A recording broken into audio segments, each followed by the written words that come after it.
Hello everyone, and welcome back to the Layman's Guide to Elden Ring DLC at Rune level 1.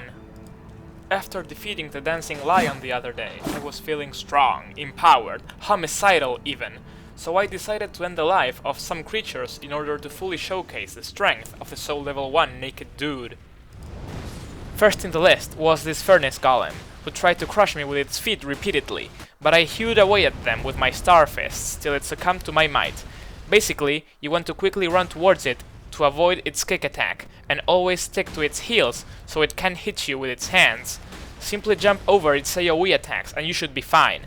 Torrent is able to get hit a couple times, a luxury we can't afford, so you will have to be precise. Take advantage of critical hits to deal massive damage. 2 of them should be enough.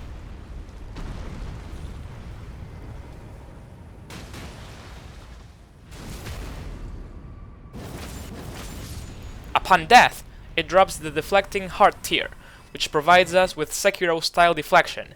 This might be useful? I don't know really. Looking for more lives to extinguish, I decided to embark on a journey to the Jagged Peak, of course. I talked to Egon, who was in an agonizing state and complained about a dragon named Bale. Never heard of him, to be honest. I was invaded by the Dragon Man, who made a swift end under my cold twin blade. I entered the dragon pit, took the plunge and didn't die. Then I fought the true Dragon Man, this time with the power of the average Elden Ring invasion. He did not stand a chance. I had finally reached the base of the Jagged Peak and made it my goal to conquer its summit. After traversing the beautiful landscape, I found 2 dragons duking it out. I decided to play the waiting game till one of them died.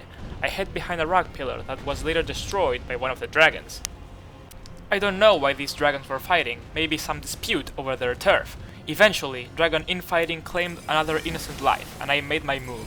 This was my chance. I would slay the beast.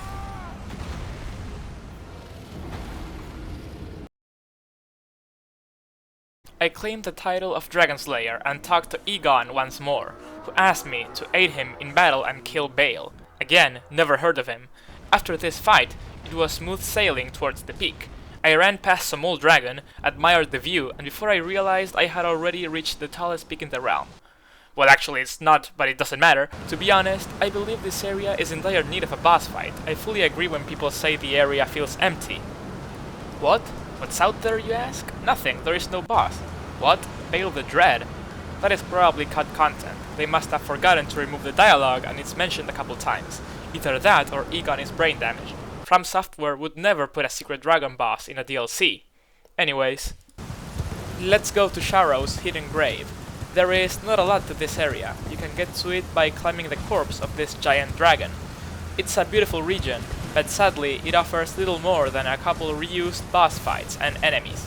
However, this is where I killed the first golden hippopotamus of the run. These guys drop Shadow Tree blessings, so I recommend that you kill them. What you gotta do is face them from a distance and shoot ice spears at their heads while rolling away from their attacks. After a couple spears, you'll freeze them and stagger them, leaving them open for a deadly blow. As long as you keep your distance, they are pretty easy.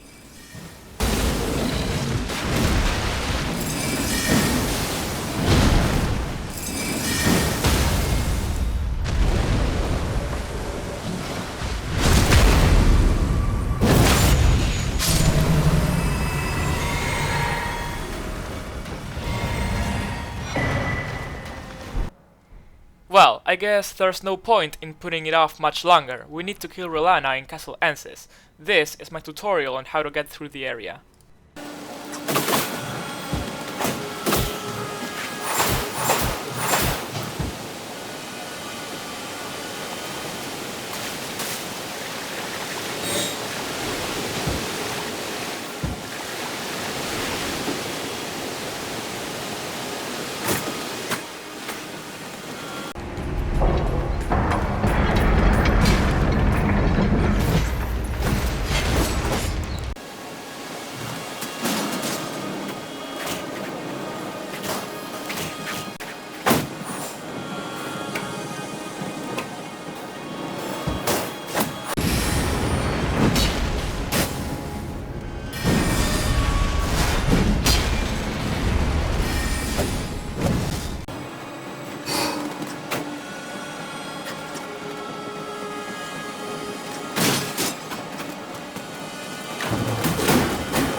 Okay, it's boss time. Our build is exactly the same, and the boss is much more graceful and easy to see. Just summon Tish and keep your distance. I'm starting to sense a pattern here.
And that's GG once more. I believe this fight is actually quite easier than the lion.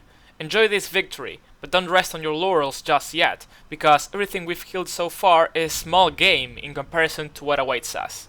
Stay tuned for next time, where I will try to defeat Mesmer the Impaler himself. Bye.